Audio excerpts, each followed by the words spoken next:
नमस्कार मंडळी, आज आहे नागपंचमी. आता नागपंचमी आहे त्यामुळे घरात पोळ्या होणारच होत्या, पण आता त्यात काय झालं, माझी तब्येत बरी नव्हती तर म्हटलं सासूबाईंना की आज तुम्हीच सगळा स्वयंपाक करा. त्यामुळे त्यांनी छान अशा पोळ्या वगैरे केल्या, म्हणजे सगळा स्वयंपाक आज सासूबाईंनी केला. त्यामुळे थोडासा रेस्ट मिळाला, तर म्हटलं की चला आज त्या करतायत तर आपण थोडं शूट करूया. छान अशा पोळ्या त्यांनी बनवून घेतलेल्या आहेत आणि त्यांच्या पोळ्यांना एकदम मस्त लुसलुशीत आणि एकदम पुरीसारख्यानं टम्म फुललेले आहेत. तुम्हाला मी व्हिडिओमध्ये दाखवेनच.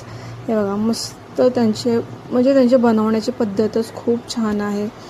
तर त्यामुळे म्हटलं की तुम्हाला ही दाखवते. बघा, मस्त पोळी अशी फुगून आलेली आहे न काही करता. म्हणजे हाच त्यांचा इतक्या वर्षांचा एक्सपिरियन्स आहे, म्हणजे स्वयंपाक बनवताना. आणि सासूबाई खरंच खूप छान स्वयंपाक करतात.